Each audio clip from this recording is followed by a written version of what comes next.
Hello friends, very good evening. स्वागत है आप सभी के अपने YouTube channel know your nature में।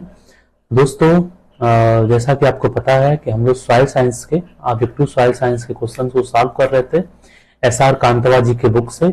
और एसआर कांतवा का बुक सभी को पता है कि एग्रीकल्चर में बहुत ही इम्पोर्टेंट है और सभी कॉम्पिटिटिव एग्जाम्स की जो क्वेश्चंस होते हैं डायरेक्ट एसआर कांतवा जी के बुक से आ जाते हैं। तो इसीलिए जो है कि एसआर कांतवा के बुक्स को पूरा का पूरा जो है कि हम लोगों ने पढ़ने का, स्टडी करने का जिम्मा उठाया एक तरह से। तो हम लोग जो है कि सॉइल साइंस सीरीज को सॉल्व कर रहे थे। उसमें से 50 क्वेश्चन हमने सॉइल साइंस में कर लिया था। तो 50वां क्वेश्चन हमारा यही था कि in which country most of the nitrogen required for crop production is obtained through auto fixation by legumes. कहने का मतलब है कि ऐसी कौन सी कंट्री है जिसमें नाइट्रोजन की रिक्वायरमेंट क्रॉप प्रोडक्शन में नाइट्रोजन फिक्सेशन से ही पूरी कर दी जाती है। तो कंट्री का नाम है दोस्तों न्यूजीलैंड। ठीक है, यहां तक हमने आपको पढ़ा दिया था पिछले सीरीज में, पिछले वीडियो में। अब जो है कि हम आगे बढ़ेंगे। 51 question, which of the following pair is not correctly match. 51 question कह रहा है कि कौन सा पेयर है जो करेक्टली मैच नहीं है। तो आप यहाँ पे देख सकते हैं ऑर्गेनिक सब्सटेंस और सीएन रेशियो दिया हुआ है। तो ऑर्गेनिक सब्सटेंस में सॉइल माइक्रोऑर्गेनिजम्स का सीएन रेशियो कितना होता है 8:1, ये तो करेक्टली मैच है। सॉइल ऑर्गेनिक मैटर का होता है 10:1, ये भी करेक्टली मैच है। बार्नयार्ड मैन्योर का जिसको रोटेड बोलते हैं, रोटेड 20:1 होता है, ये भी करेक्टली मैच है। स्टारडस्ट लकड़ी के चूरे का जो सीएन रेशियो होता है वो 1000:1 नहीं होता है बल्कि 100:1 होता है। तो इसलिए ये आपका गलत मैच है। तो इसको जो है कि हम लोग सही आंसर मान लेंगे। अगला क्वेश्चन है कि for nitrification the optimum pH is कितना होना चाहिए। नाइट्रिफिकेशन के लिए ऑप्टिमम पीएच कितना होना चाहिए।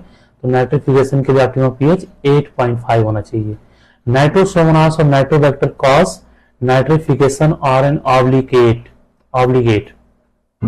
नाइट्रोसोमोनास और नाइट्रोबैक्टर जो है कि कॉजेज नाइट्रोफिकेशन, ये नाइट्रोफिकेशन करते हैं। ये जो है कि किस तरीके के बैक्टीरिया होते हैं, किस तरह के obligate, autotrophic bacteria, heterotrophic bacteria, या बोथ ए और बी, या फिर सैप्रोफिटिक। तो नाइट्रोसोमोनास और नाइट्रोबैक्टर जो है कि ये ऑटोट्रॉफिक बैक्टीरिया है, ऑब्लिगेट ऑटोट्रॉफिक है। ठीक है, तो maximum nitrification take place at, तो मैक्सिमम नाइट्रिफिकेशन जो होता है वो 20% O2 के कंटेक्ट में होता है। 20% O2 जब होता है सॉइल में तो मैक्सिमम नाइट्रिफिकेशन उस समय होता है। ठीक है, ammonium fixation take place in, ammonium का फिक्सेशन जो है कि मैंने आपको बताया था कि वर्मिकुलाइट और इलाइट में होता है। ठीक है, फर्स्ट वीडियो में इसके बारे में डिस्कस हम लोगों ने किया था कि अमोनियम का फिक्सेशन जो है कि वर्मिकुलाइट और इलाइट पे सबसे ज्यादा होता है। Which fertilizer has risk of fire on even explosion. किस फर्टिलाइजर का जो रिस्क फायर का रिस्क होता है किस फर्टिलाइजर से, तो वो है दोस्तों अमोनियम नाइट्रेट। अमोनियम नाइट्रेट से एक्सप्लोजन का रिस्क है, फायर का रिस्क है। Biuret in urea applied as foliar spray in citrus fruit should be not more than. ठीक है, बायोयूरेट एक इम्प्यूरिटीज है जो यूरिया में पाया जाता है। तो कह रहा है कि सिट्रस प्लांट में बायोयूरेट की कंसंट्रेशन कितना से ज्यादा नहीं होना चाहिए। तो वो जो है कि 0.25% से ज्यादा नहीं होना चाहिए सिट्रस फ्रूट्स के अंदर। ठीक है, which fertilizer act as nitrification inhibitors and as a slow release nitrogen source. कौन सा फर्टिलाइजर है जो नाइट्रिफिकेशन इनहिबिटर्स का काम करता है, तो वो है दोस्तों डीसीडी। ठीक है, तो बायोयूरेट के संदर्भ में एक चीज और बताना चाहता हूं कि बायोयूरेट एक इम्प्यूरिटीज है जो कि फोलियर स्प्रे के लिए 1.5% से ज्यादा नहीं होना चाहिए। लेकिन अगर सिट्रस फ्रूट में करवाना है फोलियर स्प्रे तो 0.25% से ज्यादा नहीं होना चाहिए। ठीक है, अगर उससे ज्यादा होगा तो टॉक्सिक, फाइटोटॉक्सिक रोल प्ले करेगा सिट्रस में। अब चलिए क्वेश्चन नंबर 59 की तरफ आते हैं। द इनऑर्गेनिक एंड ऑर्गेनिक लाइवल phosphorus fraction of soil are collectively called.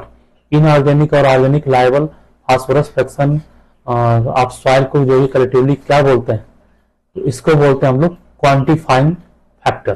ठीक है, इनऑर्गेनिक और ऑर्गेनिक लाइवल फास्फोरस फ्रैक्शन को हम लोग बोलते हैं quantity factor. At what pH 3 are approximately equal amount of H2PO4 minus and HPO4 minus, ठीक है। एट व्हाट पीएच, किस पीएच पे जो है कि इक्वल अमाउंट में H2PO4 और HPO4 अवेलेबल होते हैं पौधे को, तो वो पीएच है आपका 7.2 पीएच, ठीक है। 7.2 पीएच पे H2PO4 1 माइनस और HPO4 2 माइनस जो है कि इक्वल अमाउंट में प्रेजेंट होते हैं सॉइल के अंदर। Select the pair which is not correctly match, pair select करना जो नहीं मैच है, नहीं करेक्टली मैच है। तो सीपी रेशियो है और ये पे मिनरलाइजेशन और इमोबिलाइजेशन है, ठीक है। तो CP ratio less than 200, net mineralization of organic phosphorus 200 to 300, no gain loss of inorganic phosphorus more than 400, CP ratio of 300, net immobilization of inorganic phosphorus और more than 400 net immobilization of organic phosphorus। तो यही आपका answer सही है। more than 400 पे जो है कि net immobilization of organic phosphorus ये ऐसा नहीं होता है, बाकी ये सही है, ये आपको गलत है, नॉट करेक्टली मैच है। Peat soil are generally characterized as, peat soil को क्या बोलते हैं? तो पीट सॉइल दोस्तों ब्लैक हैवी और एसिडिक सॉइल को ही बोलते हैं peat soil. Phosphorus content in DAP, DAP में फास्फोरस कितना होता है? तो डीएपी में फास्फोरस जो है दोस्तों डाइअमोनियम फास्फेट 20% लिखा है, गलत जवाब 46% डीएपी में फास्फोरस होता है। आइए देख लेते हैं 63 का ए, ठीक है। 63 का ए यहाँ पे गलत दिया हुआ है। डाइअमोनियम फास्फेट यानी डीएपी में फास्फोरस 46% होता है, 20% नहीं होता। 18% नाइट्रोजन होता है और 46% फास्फोरस होता है। What is the porosity percentage if the particle density of soil is 2.6% and bulk density is 1.3? ठीक है, पोरोसिटी बराबर क्या होगा अगर पार्टिकल डेंसिटी इतना है, बल्क डेंसिटी इतना है। तो पोरोसिटी का फार्मूला होता है दोस्तों, पोरोसिटी बराबर bulk density, particle density minus bulk density upon particle density in 200, ठीक है। पोरोसिटी बराबर particle density minus bulk density upon particle density in 200। इसी फार्मूले से अगर लगा देंगे तो ये जो है कि 50% आ जाएगी, ठीक है। ऑप्शन सी यहाँ पे सही है, 50%। Chemical formula of single super phosphate, single super phosphate यानी कि 1 फास्फेट, तो CaH2PO4, ऑप्शन ए सही है यहाँ पे। चलिए 66 क्वेश्चन की तरफ आगे बढ़ते हैं। Height of raise of water in capillary tubes is directly proportional to, ठीक है। हाइट ऑफ रेज, जो कैपिलरी ट्यूब जब हम सॉइल में एंटर करते हैं तो जो पानी रेस करता है वो किसके ऊपर रेस करता है? तो वो किसके ऊपर प्रोपोर्शनल होता है, किसके वजह से रेस करता है? तो surface tension of water, water के सरफेस टेंशन की वजह से, ठीक है। वाटर के सरफेस टेंशन की वजह से रेस करता है। Hill soil are generally, hill soil, hilly soil generally आपकी एसिडिक होती है। हिली सॉइल में ऑर्गेनिक मैटर एडिशन ज्यादा होता है तो एसिडिक सॉइल बन जाती है। The diagnostic surface horizon of called, diagnostic horizon surface को क्या बोलते हैं? एपिपेडान बोलते हैं, ठीक है। डायग्नोस्टिक सरफेस होराइजन को एपिपेडान बोलते हैं। Available water holding capacity is maximum in clay soil, clay soil में वाटर होल्डिंग कैपेसिटी मैक्सिमम होती है। Size of colloidal clay particle is less than, ठीक है। कोलाइडल क्ले पार्टिकल का जो साइज होता है वो कितना होता है? तो जो है कि 0.0002 mm होता है, ठीक है। 70 का आंसर देख लेते हैं, 70 का आंसर है यहाँ पे डी, ठीक है। तो कोलाइडल क्ले पार्टिकल का साइज 0.0002 mm होता है। अगर यही दोस्तों क्ले पूछेगा तो 0.002 mm कोलाइडल का पूछा है, इसलिए जो है कि ये आंसर है, ठीक है। Soil aeration limits plant growth when percent और filled with water are more than 50 to 60%, ठीक है। सॉइल एरेशन लिमिट कितना होना चाहिए? 50 से 60% होना चाहिए, उसमें ग्रोथ अच्छा होता है, ठीक है। Soil colour determination chroma refers to which of the following, soil colour determination के लिए मुंसल ने 3 क्राइटेरिया दिया था, ह्यू, वैल्यू, ह्यू और क्रोमा। तो क्रोमा किसको बताता है दोस्तों?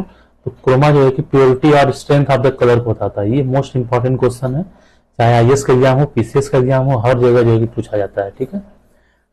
जो आपका वैल्यू होता है वो लाइटनेस और डार्कनेस के लिए रिस्पॉन्सिबल होता है, और जो आपका ह्यू होता है वो डोमिनेंट स्पेक्ट्रल कलर के रिस्पॉन्सिबल होता है। क्रोमा हमेशा याद रखिएगा, strength of the colour, colour की प्योरिटी के लिए रिस्पॉन्सिबल है क्रोमा। ठीक है, तो ऑप्शन सी सही है 72 का। आगे बढ़ेंगे। Chemical formula of pyrite reclamant is, pyrite का केमिकल फार्मूला क्या है? FeS2 है। How much muriate of potash will be required to supply 50 kg K2O प्रति हेक्टेयर। तो 50 किलो K2O देने के लिए कितना म्यूरेट ऑफ पोटास चाहिए? तो अगर 60 किलो जो है कि 50 kg K2O देने के लिए जो है कि हमें 83.3 kg म्यूरेट ऑफ पोटास चाहिए, क्योंकि 100 किलो म्यूरेट ऑफ पोटास में 60 किलो पोटास पाया जाता है। तो कैलकुलेट कर लेंगे, 50 किलो अगर K2O देना है हमें, तो हमें जो है कि 83.3 kg म्यूरेट ऑफ पोटास देना पड़ेगा। Concentration of which element is highest in soil, किस एलिमेंट का कंसंट्रेशन सॉइल में ज्यादा होता है? तो वो होता है ऑक्सीजन का दोस्त। ठीक है, ऑक्सीजन का कंसंट्रेशन सॉइल में ज्यादा होता है। Which is the incorrect match in the following, इसमें इनकरेक्ट मैच क्या है? तो सॉइल वर्क डेंसिटी हाइड्रोमीटर से मेजर होता है, particle size analysis of soil pycnometer से, पार्टिकल डेंसिटी पिक्नोमीटर से, सॉइल मॉइस्चर रिटेंशन परमामीटर से, परमियामीटर से, soil moisture retention, soil moisture जो है कि पोटोमीटर से नहीं बल्कि सॉइल मॉइस्चर मीटर से एस्टिमेट होता है, तो इसलिए ये आपको गलत है। Specific heat is highest in, ठीक है, किस तरह के सॉइल में स्पेसिफिक हीट ज्यादा होगा? तो सैंड में, सिल्ट में, क्ले में, ह्यूमस में। तो ह्यूमस में स्पेसिफिक हीट हाईएस्ट पाया जाएगा। Laterisation the process of accumulation of soil, laterisation में क्या होता है दोस्तों? आयरन और एल्यूमिनियम के ऑक्साइड सॉइल के ऊपर जम जाते हैं, सॉइल के पार्टिकल्स के ऊपर आयरन और एल्यूमिनियम की कोटिंग बन जाती है, उसी को लेटराइजेशन बोलते हैं। लेटराइजेशन लेटर वर्ड से लिया गया है, लेटर का मतलब होता है ब्रिक, और ब्रिक का चूरा अगर करेंगे तो लाल लाल पाउडर निकलेगा, तो उसे वैसे ही सॉइल बन जाती है। लेटराइट सॉइल लाल लाल पाउडर जैसी होती है, और उसके आयरन और एल्यूमिनियम के ऑक्साइड और उनके हाइड्रोक्साइड अटैच होते हैं। तो ऑप्शन ये सही है यहाँ पे। Podzolization the process of accumulation in soil, ठीक है। पोर्टजुलाइजेशन में क्या होता है कि सिलिका का सॉइल में अक्युमुलेशन हो जाता है, उसी प्रोसेस को पोर्टजुलाइजेशन बोलते हैं। Rock containing more than 65% silica are, rock जिसमें ज्यादा 65% से ज्यादा अगर सिलिका है तो उसको क्या बोलेंगे? उस रॉक को कौन सा रॉक बोलेंगे? उस रॉक को एसिडिक रॉक कहेंगे, ठीक है। अगर 65% से ज्यादा सिलिका है किसी रॉक में तो उस रॉक को एसिडिक रॉक के नाम से जानेंगे, ठीक है।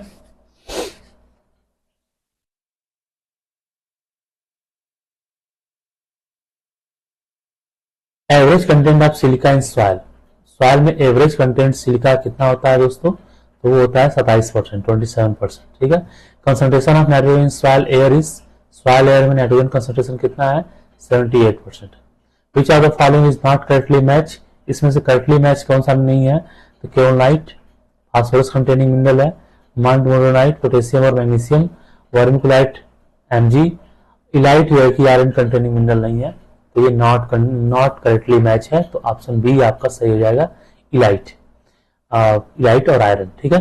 Critical limit of available phosphorus in soil for wheat crop by Olsen method, ठीक है। क्रिटिकल लिमिट जो होता है अवेलेबल फास्फोरस का सॉइल में व्हीट क्रॉप के लिए ओल्सन मेथड से, तो कितना होता है? 10 kg प्रति हेक्टेयर, 10 kg प्रति हेक्टेयर फास्फोरस चाहिए होगा, ठीक है।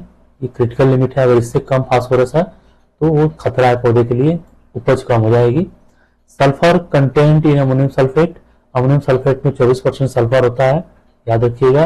Which one is dominating salt in alkali soil, ठीक है। अल्कली सॉइल में कौन साल्ट डोमिनेट करता है? अल्कली सॉइल में सोडियम कार्बोनेट डोमिनेट करता है। In which soil zinc availability to crop is higher, किस सॉइल में जिंक की अवेलेबिलिटी क्रॉप में ज्यादा होती है? तो एसिडिक सॉइल में जिंक की अवेलेबिलिटी बढ़ जाती है।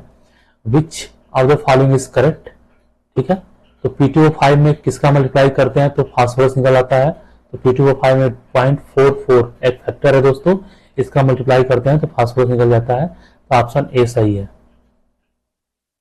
The major organic cementing agent in soil aggregates formation is, ठीक है। Major organic cementing agent soil aggregate formation के लिए क्या है? तो पॉलीसैकेराइड्स, ये क्वेश्चन कई बार आता है। तो major organic cementing agent polysaccharides है, जो सॉइल सीमेंटिंग एजेंट का काम करता है। The element present in porphyrin structure of chlorophyll molecules are, ठीक है। तो क्लोरोफिल के लिए मैग्नीशियम और नाइट्रोजन है। Element porphyrin structure of chlorophyll के लिए मैग्नीशियम और नाइट्रोजन, ऑप्शन डी सही है। Among the following the sequence of texture class of soil which increasing order of finance of texture is, ठीक है। तो इसमें से जो है कि सीक्वेंस क्या है टेक्सचर क्लास का, इंक्रीजिंग ऑर्डर में से फाइनेस की तरफ, फाइन टेक्सचर की तरफ, कोर्स से फाइन टेक्सचर की तरफ। तो LS, SL, L, SCl और Cl। Among the following the correct sequence of biopolymer degradation pathway is, इसमें से कौन सा जो है कि करेक्ट सीक्वेंस है बायोपॉलीमर डिग्रेडेशन पाथवे का। तो फॉल्विक एसिड, उसके बाद ह्यूमिक एसिड, फिर उसके बाद रिकैल्सिट्रेंट बायोपॉलीमर्स, फिर और ह्यूमिन एसिड। तो ये आपका करेक्ट सीक्वेंस है। आगे बढ़ेंगे 93 question. If a content of exchangeable ion cmol per kg determine in soil of sodium बराबर 5, पोटेशियम बराबर 5, कैल्शियम बराबर 10, magnesium 2+2, hydrogen 1, aluminium 3+1, chlorine 1.6, bicarbonate 0.4 and CC of soil is, ठीक है। एक्सचेंजेबल आयन का content इतना अगर है तो सीसी सॉइल का क्या होगा, कैटायन एक्सचेंज कैपेसिटी सॉइल का क्या होगा।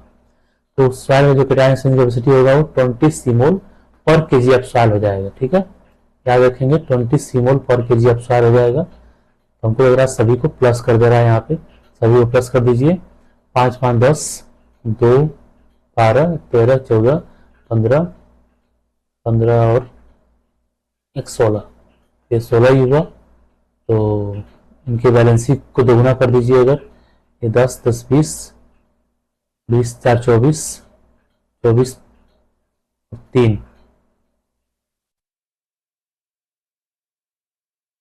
24 25 26 27 और 2 को माइनस कर दीजिए। 27 में से 2 चला गया, माइनस हो गया। 2 माइनस 27 में 2 माइनस होगा तो कितना होगा, 25 हो जाएगा। कितना आ रहा है, 24 आ रहा है। तो 24 सीमोल पर केजी हो जाएगा यहाँ पे। Which are the following is manganese container mineral, इसमें से मैग्नीज कंटेनर मिनरल कौन है। तो दोस्तों आपको मैंने पहली क्लास में बताया था पायरोल्यूसाइट मैग्नीज कंटेनिंग मिनरल है, ऑप्शन डी सही है। Which are the following sets show the correct soil order in sequence of increasing age, इसमें से कौन सा जो है कि एज को बढ़ाते हुए करेक्ट सॉइल ऑर्डर है। तो ये कई बार पूछा जाता है एग्जामों में और बहुत कंफ्यूजन करता है, तो याद करिएगा एंटीसॉल्स, मॉलिसॉल, एल्फिसॉल्स, अल्टीसॉल्स। एंटीसॉल रिसेंटली बना हुआ है, सबसे पहले एंटीसॉल शुरू करेंगे, फिर मॉलिसॉल्स जो टिश्यू वाले होते हैं, एल्फिसॉल्स, फिर अल्टीसॉल्स, ठीक है। EMAU करके याद कर लेंगे। 95 का ए सही है। Question number 96, humic acid isolated from soil is, humic acid soil से कैसे आइसोलेट होता है। तो एरोमेटिक विथ हायर माइक्रोलर वेट के साथ जो है कि आइसोलेट किया जाता है, ऑप्शन ए सही है। Humic acid isolated from soil is aromatic with high molecular weight. The iron chelate suitable for application to crop grown on calcareous soil, ठीक है। आयरन चिलेट्स को किस फॉर्म में यूज किया जाता है कैलकेरियस सॉइल में, यहाँ पे कैल्शियम मैग्नीशियम ज्यादा होता है, तो उसमें जो है कि आयरन चिलेट को FeDDHA के रूप में यूज किया जाता है, जो सुटेबल होता है। Amongst oil cake the highest nitrogen content is in, किस नाइट्रोजन ऑयल केक में हाइड्रोजन हाईएस्ट नाइट्रोजन कंटेंट होता है, तो वो होता है ग्राउंडनट केक में। ग्राउंडनट में 7.5% तक नाइट्रोजन होता है। Plasticity of soil can be determined by using, ठीक है। सॉइल प्लास्टिसिटी को डिटरमाइन करने के लिए एटरबर्ग ऑपरेटर्स का यूज किया जाता है दोस्तों। एटरबर्ग प्लास्टिसिटी लिमिट्स को ऑब्टेन करने के लिए यूज किया जाता है।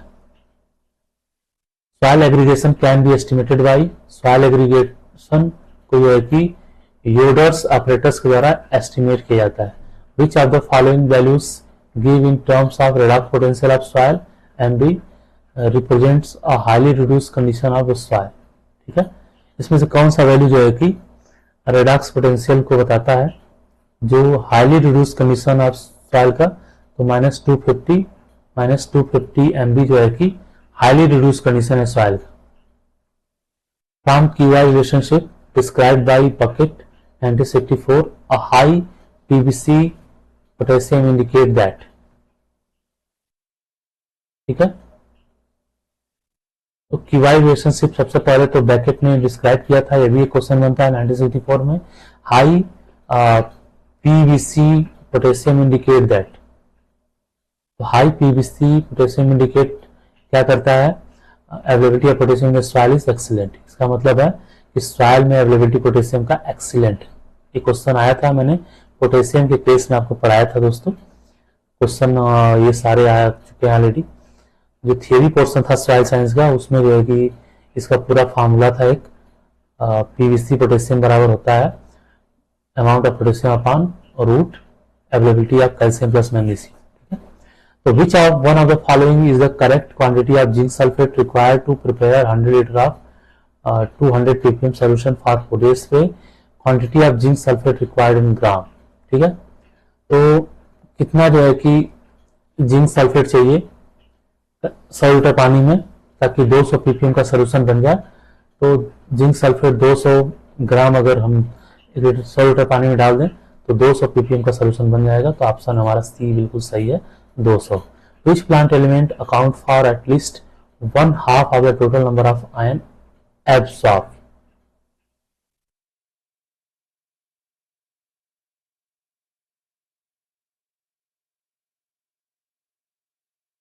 ठीक है, तो ऐसा कौन सा प्लांट है जो at least 1/2 of the total number of ions absorb करता है, तो वो है nitrogen. The readily available form of potassium in soil range from. ठीक है, पोटेशियम का अवेलेबल रेंज क्या है, 0.1 से 2.0। ठीक है, रेडली अवेलेबल है पोटेशियम का रेंज 0.1 से 2.0। Cation exchange capacity of mica is. Mica का कैटायन एक्सचेंज कैपेसिटी कितना होता है दोस्तों, तो माइका का कैटायन एक्सचेंज कैपेसिटी 0 होता है। माइका बिल्कुल भी कैटायन एक्सचेंज नहीं करता है। ठीक है, sulphur content percent in potassium sulphate is. Potassium content में सल्फर कितना होता है, तो होता है 17%। Sulphur soil testing is determined by using. Sulphur soil testing के लिए किसका यूज करते हैं, CaCl2 का यूज करते हैं। ये भी मैंने पिछले वीडियो में बता दिया था। Grass tetany is caused by deficiency of dash in forest crop. किसकी कमी से ग्रास टेटेनी रोग होता है, तो दोस्तों मैग्नीशियम की कमी से ग्रास टेटेनी होता है, मैग्नीशियम की कमी से। ठीक है, ग्रास टेटेनी का मतलब होता है कि मैग्नीशियम की जब कमी हो जाती है तो पौधे का जो कलर होता है वो बहुत ज्यादा ग्रीन हो जाता है, लस्टर ग्रीन कलर हो जाता है, और उसके वजह से जो है कि उसको बहुत ही चाव से पशु खा जाते हैं। तो उनके ब्लड में मैग्नीशियम, एलिमेंटल मैग्नीशियम की अचानक कमी हो जाती है और उनमें एक प्रॉब्लम आ जाती है जिसको बोलते हैं ग्रास टेटेनी डिजीज। ठीक है, तो बहुत ही इंपॉर्टेंट क्वेश्चन था ये। Which one of the following is an example of natural chelate. Natural chelate का एग्जांपल क्या है, तो सिट्रिक एसिड का आपका नेचुरल चिलेट है। चिलेट क्या होता है दोस्तों, चिलेट वो एजेंट होते हैं जो न्यूट्रिएंट्स को जो है कि अपने ऊपर एब्जॉर्ब कर लेते हैं। ठीक है, तो उसी को चिलेटिंग एजेंट्स बोलते हैं।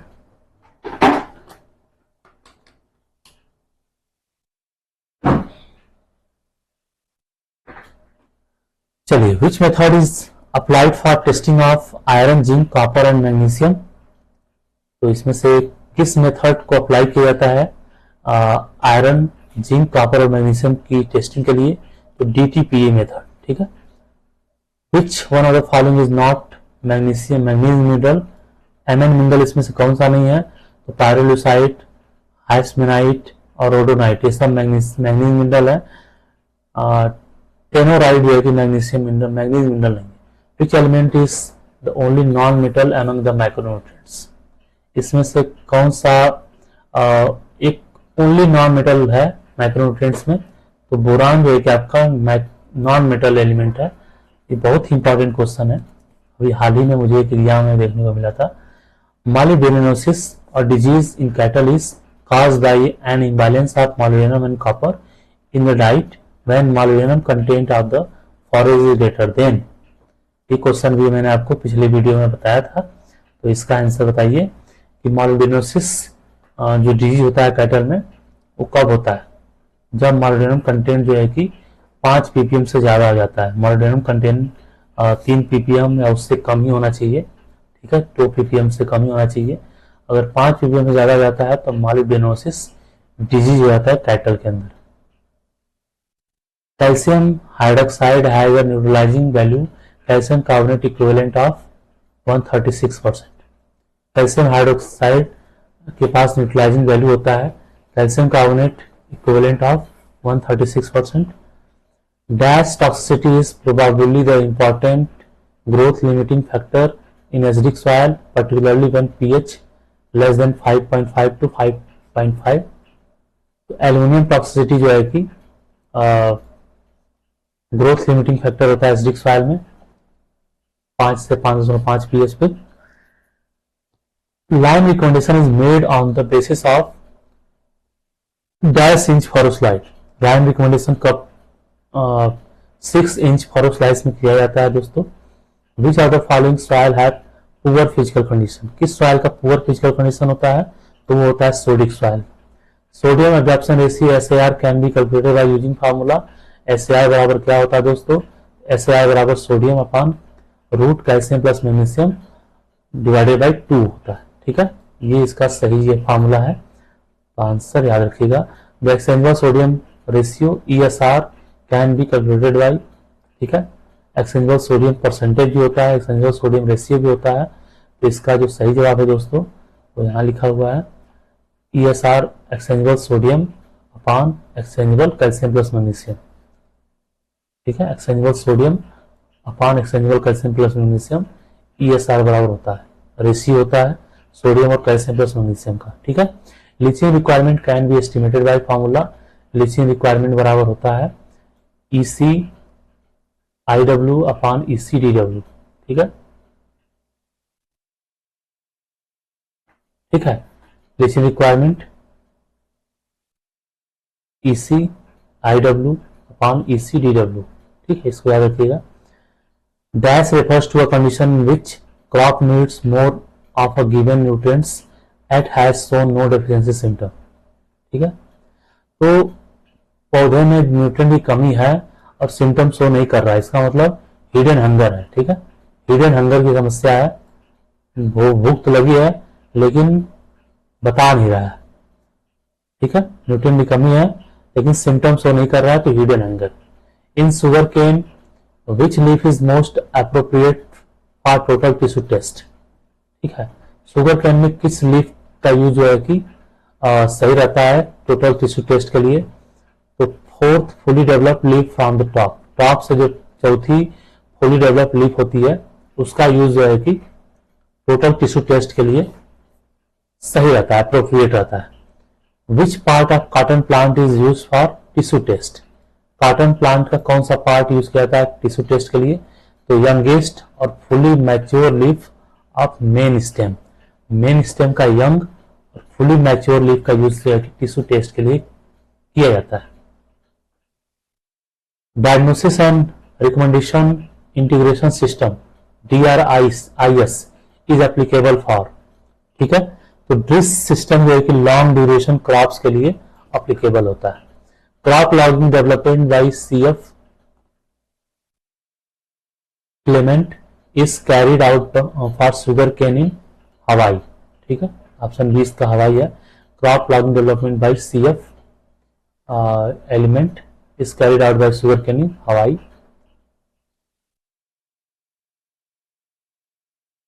In crop logging during growing season, plant tissue is sampled every dash day and analyzed for nitrogen, sugar, moisture and weight of young seed tissue, ठीक है। तो क्रॉप लॉगिंग में ड्यूरिंग ग्रोइंग सीजन में plant tissue sample जो है कि प्रत्येक 35 दिन पर लिया जाता है नाइट्रोजन एनालिसिस के लिए, शुगर और मॉइस्चर एनालिसिस के लिए, ठीक है। Dash is the ratio of increase the osmotic pressure produced by fertilizer to produced by some weight of sodium nitrate। इसका आंसर हो जाएगा salt index, ठीक है। From top 25% of to root zone depth, how much quantity of total water extraction take place by roots, ठीक है। जो top 25% effective root zone होता है वहां से how much quantity of water extract कर लिया जाता है, तो 40% जो है कि टॉप 25% इफेक्टिव रूट जोन से वाटर अपटेक होता है। वेट ऑफ अ ग्रेन पर ब्यूशल इन कॉर्न इज, ठीक है, पर ब्यूशल में कॉर्न का वेट कितना होता है, तो 56 IB होता है, ठीक है। एक क्वेश्चन में कॉर्न का जो वेट होता है वो 56 IB होता है। Who consider the father of pedology, pedology के फादर कौन है, तो वीवी डाकुचेव है, Vasily V Dokuchaev. Who consider the various properties of soil in relation to plant production, ठीक है, कौन कंसिडर करता है वेरियस प्रॉपर्टीज ऑफ सॉइल को प्लांट प्रोडक्शन में, इडेफोलॉजिस्ट, ठीक है। इडेफोलॉजिस्ट जो है कि सॉइल की प्रॉपर्टी का स्टडी करते हैं प्लांट के प्रोडक्शन में।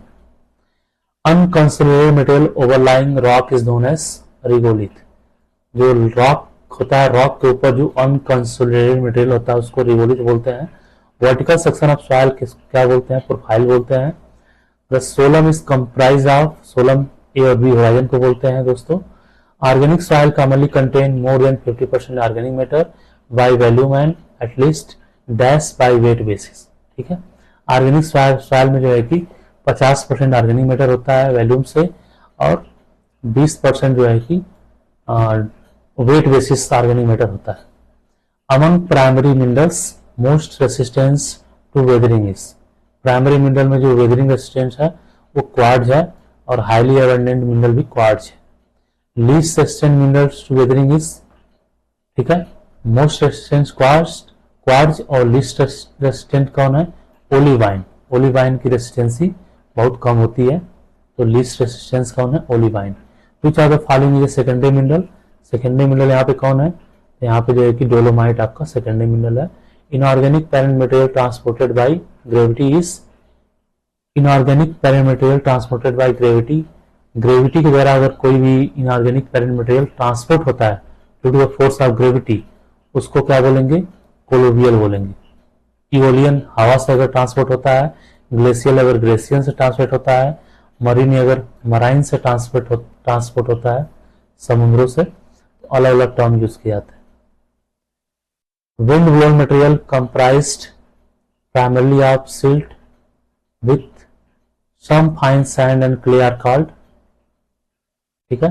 Wind blown material comprised primarily of silt with some fine sand and clay are called loess, ठीक है। ऐसे मटेरियल जो हवा से उड़ जाते हैं, जो कि इसमें सिल्ट होता है या कुछ फाइन सैंड होता है या क्ले होता है, उन मटेरियल को लॉस बोलते हैं, मटेरियल को लॉस बोलते हैं। Passive factor of soil formation includes, soil formation का जो पैसिव फैक्टर है वो क्या हो जाएगा, पैरेंट मटेरियल हो जाएगा। एक्टिव फैक्टर में क्लाइमेट और ऑर्गेनिज्म आते हैं, ठीक है। पैसिव फैक्टर में parent material. Which soil order derived from volcanic ejecta and dominated by allophane और एआई ह्यूमिक कॉम्प्लेक्सेस, ठीक है।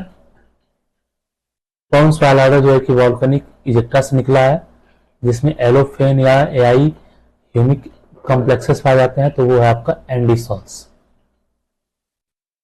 Which of one of the following is not correctly matched, इसमें से करेक्टली मैच कौन है, कौन नहीं है, तो एंटीसॉल्स रिसेंटली सॉइल को बोलते हैं, सही है। एरिडी सॉइल एरिड सॉइल को बोलते हैं। हिस्टोसॉल्स ऑर्गेनिक सॉइल को बोलते हैं। वर्टिसॉल्स पेडाल्फर्स को नहीं बोलते हैं, बल्कि वर्टिसॉल्स क्ले सॉइल को बोलते हैं। पेडाल्फर्स यहाँ गलत है, ये आपका इनकरेक्टली मैच है, not correctly match, option D not correctly है। Lowest category of soil classification includes, soil classification का जो लोवेस्ट कैटेगरी होता है उसको सीरीज बोलते हैं दोस्तों। Which one of the following is not correctly match, इसमें से कौन सा करेक्टली मैच नहीं है, तो फेल्डस्पार पोटेशियम सिलिकेट है, सही है। गिब्साइट हाइड्रोजन ऑक्साइड ऑफ एल्युमिनियम है, ये भी सही है। जियोथाइट हाइड्रस आयरन ऑक्साइड है। इसमें से माइका आयरन और एल्युमिनियम का सिलिकेट है, ये करेक्टली मैच नहीं है, ठीक है। माइका के अंदर आयरन एल्युमिनियम नहीं बल्कि कुछ और ही होता है। A clay soil must contain at least dash clay separates to be designed as clay. Clay soil में clay separate कितना होता है, तो clay soil में 35% clay होता है, ठीक है। उससे ज्यादा clay का मतलब बहुत ज्यादा clay हो जाएगा। आगे बढ़ेंगे 148 which type of structure is dominant in grass land, grass land में किस तरीके के सॉइल स्ट्रक्चर पाए जाते हैं, तो ग्रास लैंड सॉइल में स्फेराइडल टाइप की स्ट्रक्चर पाया जाता है सॉइल का। Percent pore space can be calculated by using the formula, percent pore space calculate किया जाता है इस फार्मूले से, ठीक है, मैंने आपको बताया अभी कि पोर स्पेस बराबर 100 minus bulk density upon particle density into 100, ठीक है, 100 माइनस फॉलो कर दिया है, आप चाहे तो वो percentage bulk density minus particle density upon particle density into 100 भी कर सकते हैं, या 100 minus bulk density upon particle density into 100 कर सकते हैं, ठीक है, तो दोनों फार्मूला यूज होता है, ये फार्मूला सही है। Which one of the following water potential in soil is always positive, ठीक है, तो कौन सा वाटर पोटेंशियल जो है कि हमेशा पॉजिटिव माना जाता है, तो ग्रेविटेशनल पोटेंशियल पोटेंशियल हमेशा पॉजिटिव माना जाता है। A neutron moisture meter source of fast neutrons is are, ठीक है, न्यूट्रॉन मॉइस्चर मीटर में जो सोर्स ऑफ फास्ट न्यूट्रॉन है, या तो रेडियम या फिर एमेरिसियम या फिर बेरिलियम, बोथ ए और बी सही है, ऑप्शन ए और ऑप्शन बी दोनों सही है यहाँ पे। How much quantity of total incoming,